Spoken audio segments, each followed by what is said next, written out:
This next story raising serious questions about government overreach. A conservative reporter saying the feds in a pre-dawn raid took her files while searching her home for guns, including a toy potato gun.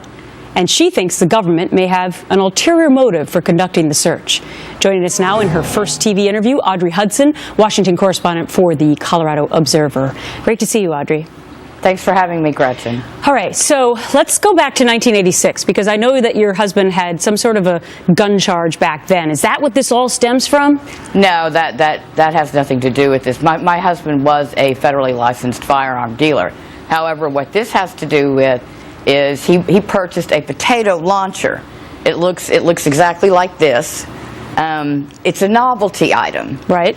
And he purchased it online 5 years ago. The search warrant they presented at our house at 4:30 in the morning said that they came to recover this potato launcher. However, once they were in the house, the first thing that the Homeland Security officer asked me was, "Are you the same Audrey Hudson who wrote all of the federal air marshal stories for the Washington Times?" Wow. Okay, because you had written some articles about air marshals criticizing what? Correct. I broke numerous articles, and I had a wealth of confidential informants. But the main story I broke that aggravated the agency was they lied to Congress about how many flights they were actually protecting from terrorists. Mm-hmm. Do you think you were specifically targeted? In other words, do you think that they came up with this potato gun raid that they had to do at your house pre-dawn hours, but what they really wanted was what they ended up walking away with, which was what? What they ended up walking away with were my confidential notes. I didn't even know that they had taken these until a month later. They called me on the phone and said, "Oh, by the way, you can come and pick up your files." I said, "What files?" And when I asked him why they had the federal air marshal files, he said, "We needed to run it by TSA to make sure it was legitimate for you to have these files." They're my files. They're my handwritten notes. They're my typed notes. They're my work product. And by the way, the Privacy Protection Act guarantees that government cannot look at a reporter's notes unless there are very specific circumstances. So essentially, they came into my house, they stole my notes. They've exposed my sources. So I want to read the statement that comes from the Coast Guard. Here's what they had to say. The documents were reviewed with the source agency and determined to be obtained properly, as you just said, through the Freedom of Information Act.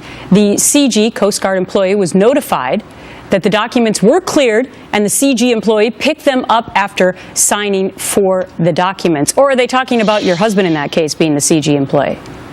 No, that's who took the documents. The Coast Guard is part of Homeland Security. Right. And that's really frustrating because only one file contained a document that I obtained under the Freedom of Information Act, which is what they said they wanted to check out. The letter that came with the document clearing it was still attached. But Audrey, so there was no question. People watching and the other documents. Well, sorry to interrupt, but people watching right now are going to be saying, "Are you telling me that this may have been some sort of intimidation because of stories that you had written that were critical of this administration?" It's clearly intimidation. So you believe that you were clearly and specifically targeted, and that the whole thing about the gun, the potato gun, was a cover? I do. And so what are you doing now? What's your answer? And why did you want to come forward? Well, the Washington Times, who I wrote the stories for, they are pursuing legal action, so they're going to take that track. And I came forward for two purposes. One, I needed to let my sources know they could have been compromised by the notes that were taken. And also, I want to make sure that this doesn't happen to another reporter, because we can't just have the government coming into your house on a minor warrant and walk out with whatever files they please of our work product. Very interesting story. Audrey Hudson, thanks so much for your time today. Keep us posted. Thank you, Gretchen.